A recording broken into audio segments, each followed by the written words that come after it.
ಆಗಿದೆ. ಕೋವಿಡ್ ಬಂದ ವರ್ಷದೊಳಗೆ ರಕ್ತನಾಳ ಬ್ಲಾಕೇಜ್ ಆಗೋ ಸಾಧ್ಯತೆಗಳಿರುತ್ತೆ. 3 ವರ್ಷಗಳ ನಂತರ ಅದರ ಪರಿಣಾಮ ಅಷ್ಟರ ಮಟ್ಟಿಗೆ ಇಲ್ಲ.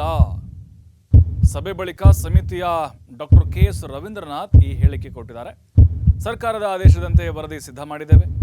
12 ತಜ್ಞರ ಜೊತೆ ಸಮಾಲೋಚನೆ ಮಾಡಿದ್ದೇವೆ. ನಿಯತಕಾಲಿಕೆಗಳ ಮೇಲೆ ಅಧ್ಯಯನವನ್ನು ಮಾಡಿದ್ದೇವೆ ಅಂತ ರವೀಂದ್ರನಾಥ್ ತಿಳಿಸಿದ್ದಾರೆ. ಜಯದೇವ ಆಸ್ಪತ್ರೆ ರೋಗಿಗಳ ಮೇಲೂ ಕೂಡ ನಾವು ರಿಸರ್ಚ್ ಮಾಡಿದ್ದೇವೆ. 250 ಜನರ ಮೇಲೆ ಅಧ್ಯಯನ ಮಾಡಿದ್ದೇವೆ. ಹೆಚ್ಚಾಗಿ ಮಧುಮೇಹ, ಒತ್ತಡ, ಒಬೆಸಿಟಿ ಪತ್ತೆ ಆಗಿದೆ. ಸಭೆ ಆದಮೇಲೆ ಸಮಿತಿಯಲ್ಲಿರುವಂತಹ ರವೀಂದ್ರನಾಥ್ ಮಾಹಿತಿ ಕೊಟ್ಟಿದ್ದಾರೆ.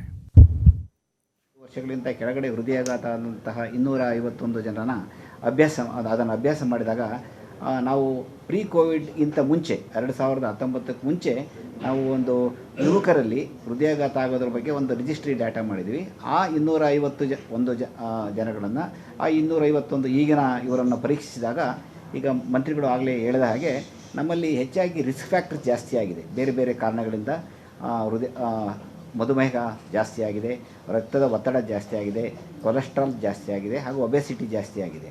ಅಂದರೆ ಎಲ್ಲೋ ಒಂದು ಕಡೆ ಈ ಕೋವಿಡ್ ಇಂದ ಬಳಲಿದವರು ಆಗ ಬೇರೆ ಬೇರೆ ಕಾರಣಗಳಿಂದ ಆ ಟೈಮ್ನಲ್ಲಿ ಸ್ಟೀರಾಯ್ಡ್ಸ್ ಔಷಧಿ ತಗೋತಾ ಇದ್ದರು, ಅವರಿಗೆ ಸ್ಟ್ರೆಸ್ ಇರ್ತಾಯಿತ್ತು, ಹಾಗೂ ಇದು ಮಲ್ಟಿ ಸಿಸ್ಟಮ್ ಡಿಸೀಸ್ ಅಂದರೆ ಇಡೀ ದೇಹ